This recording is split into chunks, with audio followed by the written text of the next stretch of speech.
So hello everyone, how are you all? I hope you all are doing good. So in this video we are going to see the topic minimization of the DFA. Means आपको DFA given होगा और उसको कैसे minimise करें, short बनाएं उसको. आप देख सकते हैं इन दिस एग्जाम्पल कितना कॉम्प्लेक्स DFA गिवन है आपको और इसको कैसे आपको मिनिमाइज बनाना है इसको हम आज इन डिटेल देखने वाले हैं. So before starting the topic, let me just tell you I have already completed the finite automata and the types of finite automata, that is DFA, NFA with examples in detail. You can check out those topics in my description box. Link is provided to you there. So starting the topic today is that how to minimize it. So first step is that you have to find the unreachable state. So let me first tell you what is the meaning of the word unreachable state. As you can see here, there are how many states? 1 2 3 4 5 6. आपको total 6 states given है.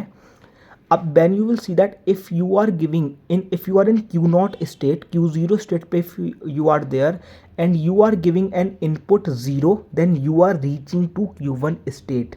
Means on giving any input, that does not means that in which state you are giving input, but the thing is that you are reaching to that state. In simpler terms, अगर आप कोई state पे हो और input दे रहे हो तो आप किसी स्टेट पर पहुंच रहे हो तो वो स्टेट आपकी रीचेबल स्टेट कहलाती है. सो यहाँ पर Q0 स्टेट पे अगर आप 0 इनपुट दे रहे हो तो आप Q1 पे पहुँच रहे हो तो आपकी जो Q1 स्टेट है that is your reachable state. Similarly अब आप यू कैन सी हेयर अब अगर आप Q1 पे 1 इनपुट दे रहे हो तो आप कौन सी स्टेट पे पहुँच रहे हो? Q3 पे पहुँच रहे हो. तो therefore Q3 is also your reachable state. Similarly अगर आप Q3 पर हो और यू आर गिविंग इनपुट या तो 0 या 1, then you are reaching at Q5. तो आप कौन सी स्टेट पे पहुंच रहे हो? Q5 पर. Q5 पे अगर आप 0 या 1 दे रहे हो तो आप कौन सी स्टेट पे पहुंच रहे हो? Again you are in Q5. But किसी भी स्टेट, चाहे Q0, Q1, Q3, Q5, किसी भी स्टेट पे अगर आप इनपुट 0 या 1 दे रहे हो तो आप Q2 पे तो नहीं पहुंच रहे हो. तो therefore Q2 is your unreachable state. So I have written over here Q2. But Q2 पे अगर आप 1 इनपुट दे रहे हो तो Q4 पे पहुंच रहे हो तो इसके हिसाब से ये रीचेबल स्टेट होनी चाहिए थी. यस, बट लेकिन इसमें अगर आप Q2 पे पहुंच ही नहीं पा रहे हो तो आप 1 इनपुट भी नहीं दे सकते. अगर आप 1 इनपुट नहीं दे सकते तो आप Q4 स्टेट पे भी नहीं पहुंच सकते. तो therefore Q4 is also your unreachable state. I hope this point is clear to you. After completing this step, second step is that you have to draw the transition table. How to draw this transition table? Just see this.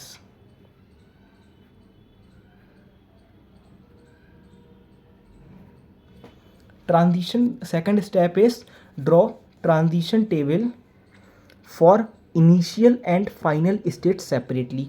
तो आपको initial state, let me write just initial state और here I am writing final state. आपको transition table बनानी है for both the states. आप कैसे बनाएंगे? Q2 और Q4 अब हट चुके हैं. ट्रांजिशन टेबल बनानी है for your initial and final state. कैसे बनती है? सबसे पहले आपको यहाँ पे ट्रांजिशन लिखने होते हैं और यहाँ आपको लिखने होते हैं सिम्बल्स. सिम्बल्स आपके क्या क्या हैं? 0 1. स्टेट्स आपकी जो भी थी, आपकी इनिशियल स्टेट का मीन्स क्या होता है यहाँ पे? मतलब बच्ची इनिशियल स्टेट से बच्ची. फाइनल स्टेट में कौन सी स्टेट आएगी आपकी? Q3 and Q5. यहाँ पे आपको लिखना होगा 0 1. यहाँ पर आपकी कौन सी स्टेट्स आएंगी? Q3 Q5. और इस तरफ आपकी कौन सी स्टेट्स आएंगी जो इन दोनों के अलावा बची हुई हैं? अब इन दोनों के अलावा कौन सी बची है? Q0 Q1 Q2 Q4. तो Q2 और Q4 ऑलरेडी अनरीचेबल है, इसको हम हटा चुके हैं. तो आपको सिर्फ Q0 और Q1 लिखना है. Q0 Q1. अब इसके बाद आपको टेबुलर फॉर्म में इसको बनाना है. इसमें वैल्यूज़ फिल करनी है. किस तरीके से आप फिल करेंगे?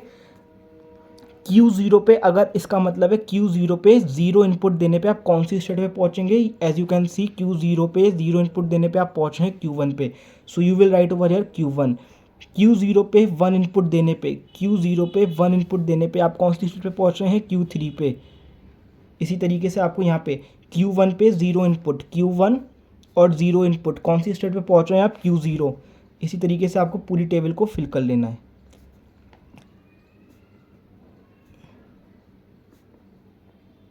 After filling this value what you have to do, next step,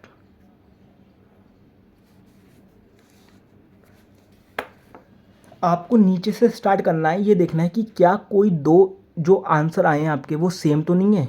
Q0 Q3, यहाँ है Q1 Q3, मतलब ये सेम नहीं है। Q5 Q5 Q5 Q5, तो अगर सेम है तो आप जिसमें भी ये सेम है तो ये किस में सेम है वैल्यू, Q5 Q, ये वाली जो वैल्यू सेम है Q5 Q5, ये किस में भी आ रही है, Q3। तो आपको जो भी स्मॉल वैल्यू है उसको यहाँ पे लिख देना है काट के, Q3 Q3। क्या करा मैंने, सेम वैल्यू चेक करनी है। अगर वैल्यू सेम है दो जगह तो वो जो दो जगह में वैल्यू में जो छोटी वैल्यू है उसकी जगह आपको Q3 लिख देना है, जो भी छोटी वैल्यू, और इसको पूरा हटा देना है। इतना करने के बाद आपको ये दोनों जो स्टेट्स हैं एक ही डायग्राम में, एक ही टेबल में लिख देना है। कैसे लिखेंगे आप, इस तरीके से 0 1 Q0 Q1 यहाँ से आ गया और यहाँ सिर्फ बचा Q3। यहाँ पे Q1 Q3 Q0 Q3 और यहाँ पे सिंपली Q3 Q3। ये आपका हो चुका। नाउ नेक्स्ट स्टेप आपका है, you have to make a transition diagram. How you will make this transition diagram, make, यहाँ पे एरो बनाया क्यों, क्योंकि ये इनिशियल स्टेट है। Q3 is your final state as it is written in the table, final state you will denoted by star. ये आपको diagram बनाना है। फिर इसका कैसे, तीन स्टेट्स हैं आप यहाँ देख सकते हैं। तो सबसे पहले आपका Q0 स्टेट होगी। सो Q0 स्टेट पे अगर आप ज़ीरो देंगे तो आप वो पहुँच रहा है Q1 पे। तो इस तरीके से आप बनाएंगे डायग्राम। Q0 पे on giving zero you are reaching to Q1। Q0 पे ऑन गिविंग वन, Q0 पे वन देने पे you are going to state Q3, और Q3 आपकी फाइनल स्टेट है तो उसको डबल सर्कल से डिनोट कर जाएगा। Q1 पे ज़ीरो देने पे Q0, Q1 पे ज़ीरो देने पे Q0, यानी कि इस तरीके से। Q1 पे वन देने पे Q3, Q1 पे वन देने पे Q3, Q3 पे ज़ीरो देने पे Q3, Q3 पे ज़ीरो देने पे Q3, Q3 पर वन देने पे Q3, यानी कि Q3 पे वन देने पे Q3। तो ये आपका ट्रांजिशन डायग्राम है। तो आप देख सकते हैं ये कितना कॉम्प्लेक्स डायग्राम था और इसको हमने क्या बना दिया। तो this is how you minimize the DFA। I hope this is clear. so as you can see this is what we have done, minimization. Now in our next topic we are going to see NFA with epsilon transition.